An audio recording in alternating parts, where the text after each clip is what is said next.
Have you ever reached the end of a busy day and thought, wait, what did I actually do today?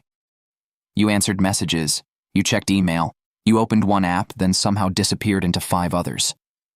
You got things done, technically. But the thing that actually mattered? Still waiting.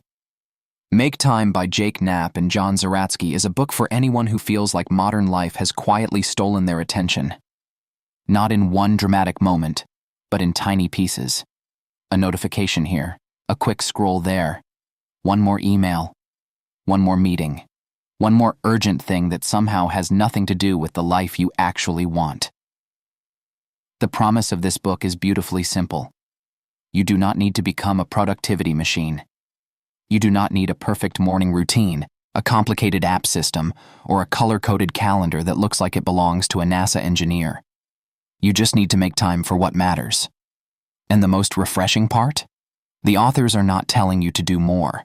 They are teaching you how to care less about the noise so you can care more about the one thing that makes your day meaningful. Very wise, very calm, very lazy capybara with a surprisingly strategic notebook. The big idea: design your day before the world designs it for you. Most productivity advice starts with the same assumption. You have too much to do, so you need to become more efficient. Answer emails faster, finish tasks faster, organize everything better, squeeze more output from every hour. But Make Time challenges that entire mindset.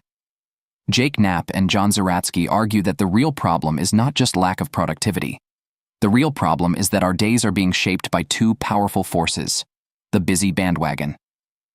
This is the culture of constant busyness. It tells you that if you are not packed with meetings, messages, tasks, deadlines, and obligations, you are falling behind. The busy bandwagon makes you feel guilty for slowing down. It turns your calendar into a battlefield.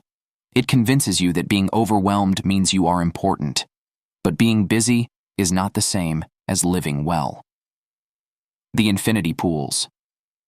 These are apps, feeds, platforms, and services that never end. Social media, news, email, streaming, YouTube, messaging apps, short videos, endless recommendations. There is always more to check, more to watch, more to refresh, more to consume. Infinity pools are not evil, but they are designed to be bottomless.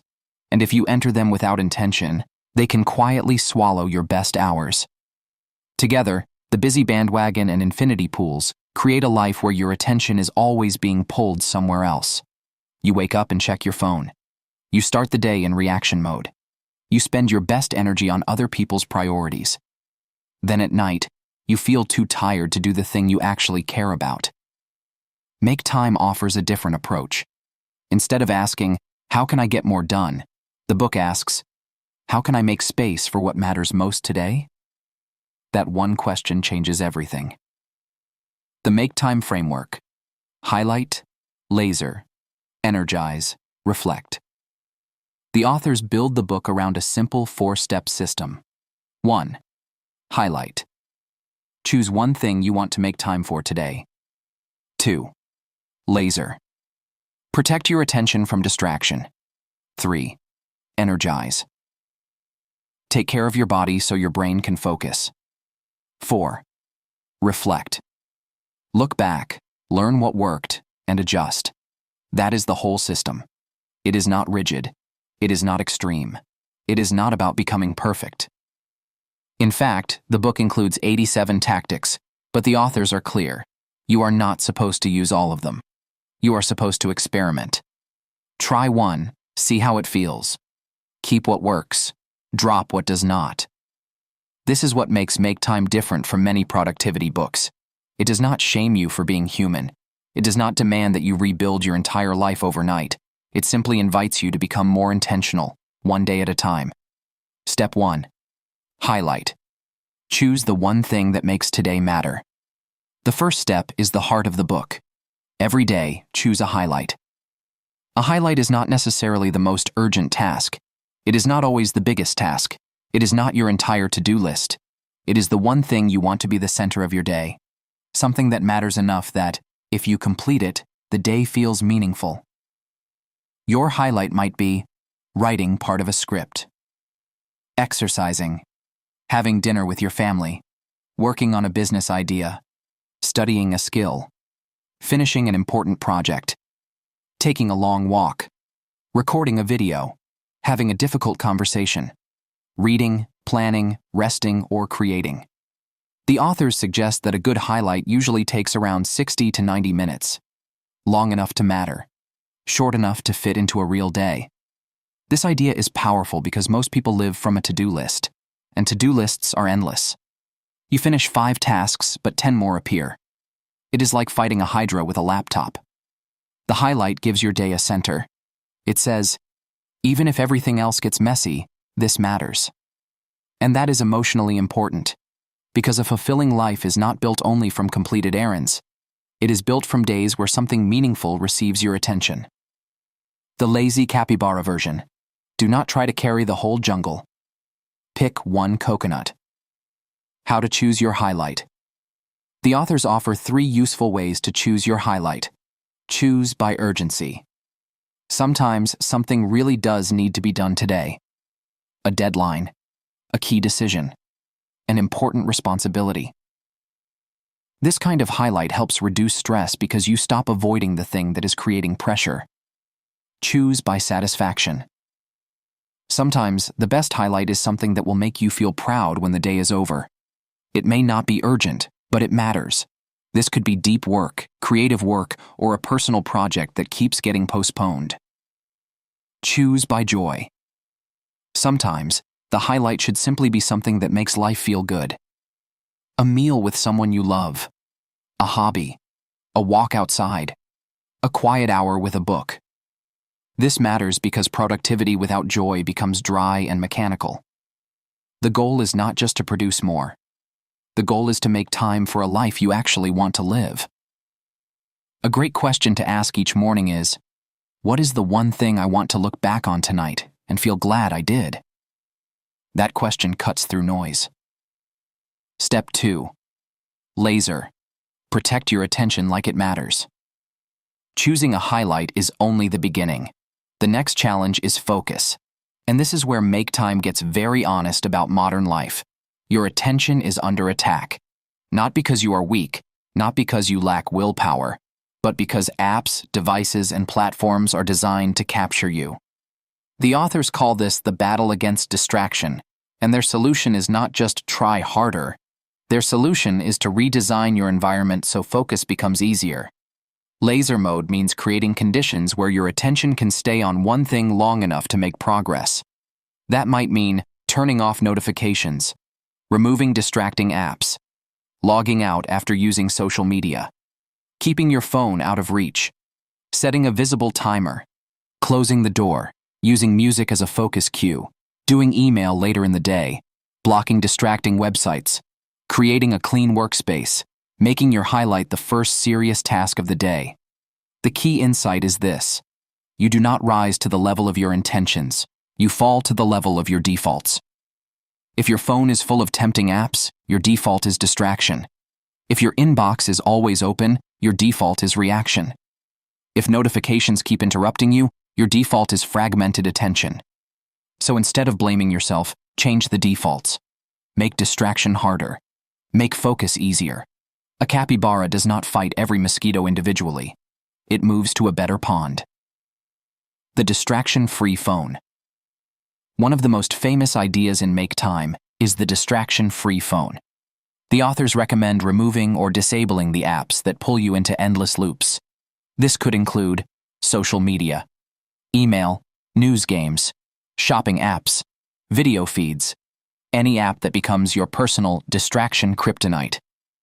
Your distraction kryptonite is the thing you keep checking even when you promised yourself you would not.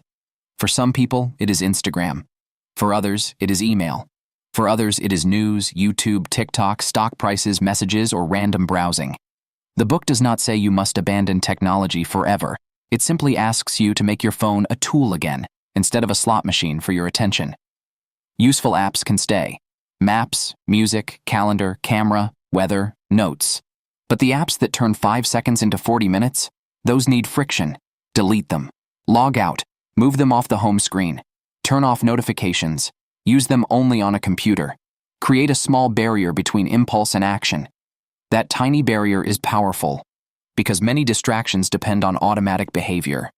You unlock your phone, see an icon, tap it, and disappear. If there is even a small pause, you get a chance to ask, did I actually choose this, or did my thumb choose it for me? Stop starting your day in reaction mode. Another important tactic is avoiding the morning phone check. Many people wake up and immediately check messages, email, or social media. It feels normal, but it instantly hands your attention to the outside world. Before you have chosen your priorities, other people's priorities enter your mind. A message creates urgency. An email creates stress. A news headline creates anxiety. A social feed creates comparison.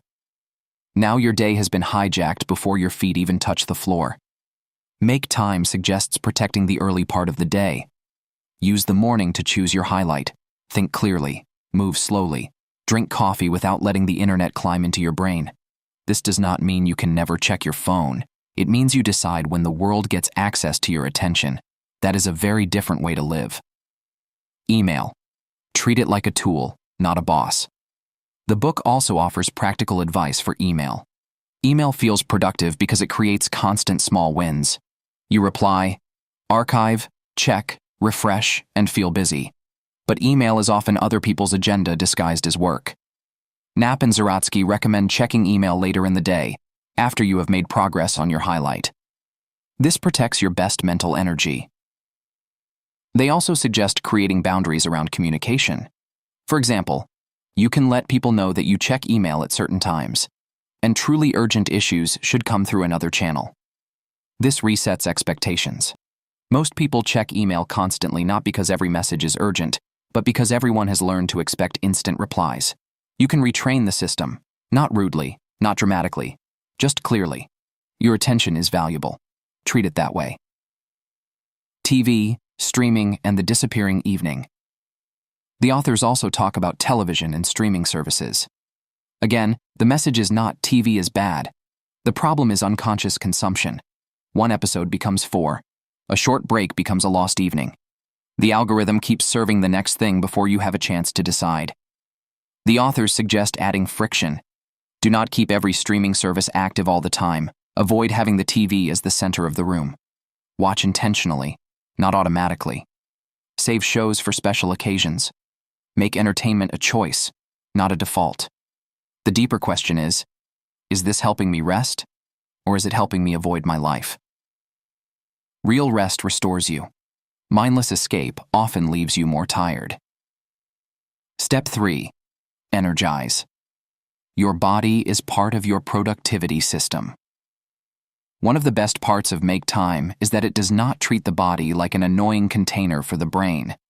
The authors understand that focus depends on energy. You cannot think clearly if you are exhausted. You cannot do deep work if your body is running on stress, sugar, and 4 hours of sleep. You cannot make good decisions if your energy crashes every afternoon. So the third step is energize.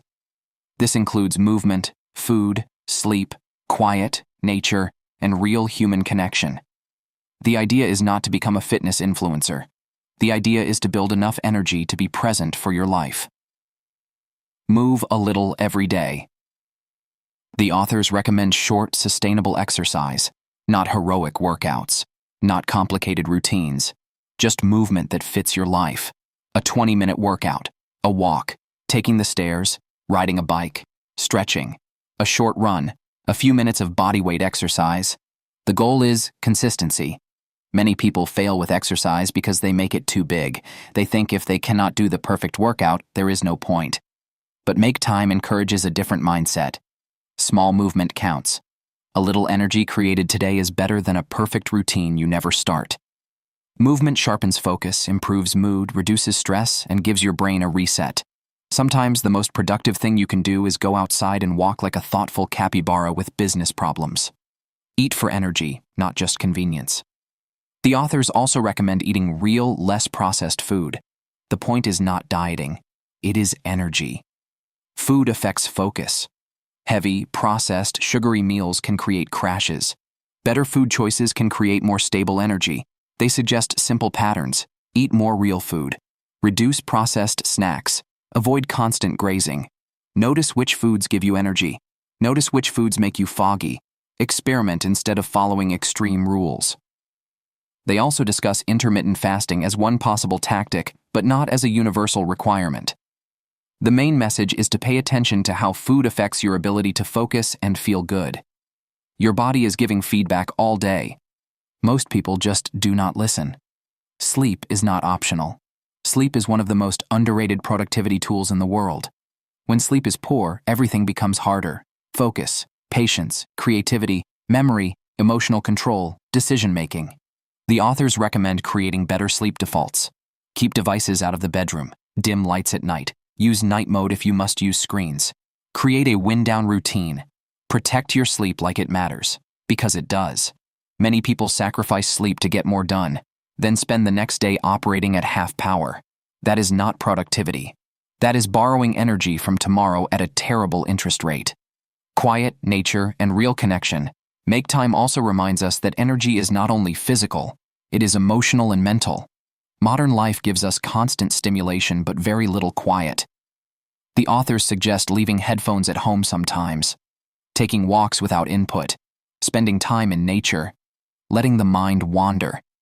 This matters because the brain needs empty space to process, connect ideas, and recover. They also emphasize spending time with people who energize you. Not just digital contact, real connection. A conversation, a meal, a walk, a shared laugh. Time with people who leave you feeling more alive, not more drained. Human beings are not designed to live entirely through screens. Even a very chill capybara needs the herd. Step 4. Reflect. Improve your days through experimentation. The final step is reflect. At the end of the day, take a few minutes to ask, did I make time for my highlight? What helped me focus? What distracted me? How was my energy? What tactic worked? What should I try tomorrow? This is simple, but powerful. Because make time is not a fixed system. It is an experiment. You are not trying to become perfect. You are learning how you work best. Maybe morning deep work is perfect for you. Maybe afternoons are better. Maybe deleting social media helps immediately. Maybe you need a timer. Maybe exercise before work changes everything. Maybe your biggest problem is sleep. Maybe your highlight is too big. Maybe your calendar needs stronger boundaries. Reflection turns daily life into feedback. Instead of saying, I failed, you say, interesting. What should I adjust? That mindset keeps the system light and sustainable. No guilt spiral, no productivity shame, just small experiments. The main tension: busy life versus meaningful life. The deepest message of Make Time is not really about time management. It is about life management. Because the danger of modern life is not only that we are distracted, it is that we can spend years being distracted from ourselves. We can answer every message and ignore our dreams. We can attend every meeting and miss our own priorities. We can keep up with every trend and lose touch with what actually gives us joy. We can be constantly available to everyone except the person we are becoming. That is the tension at the heart of this book. The world wants your attention by default. A meaningful life requires attention by design. And design is the key word. You do not find time. You make time. You make time by choosing a highlight. You make time by blocking distractions. You make time by protecting energy. You make time by reflecting and adjusting. You make time by refusing to let your day become a pile of other people's demands. This is not selfish. It is responsible. Because when you protect your attention, you show up better everywhere. Work, family, creativity, health, business, relationships, and rest. How to apply. Make time today. Here is a simple way to start using the book immediately. 1. Pick tomorrow's highlight tonight. Before bed, write down one thing that would make tomorrow feel meaningful. Keep it realistic. Aim for 60 to 90 minutes. Ask, what would make tomorrow feel like a good day, even if everything else is imperfect? 2. Create one focus block. Put your highlight on your calendar. Treat it like a meeting with your future. During that block, remove distractions. Phone away. Notifications off. One task only. 3. Remove one infinity pool. Choose your biggest distraction and add friction. Delete it for a day. Log out. Move it off the home screen. Block it during work hours. Do not try to become a monk. Just interrupt the automatic loop. 4.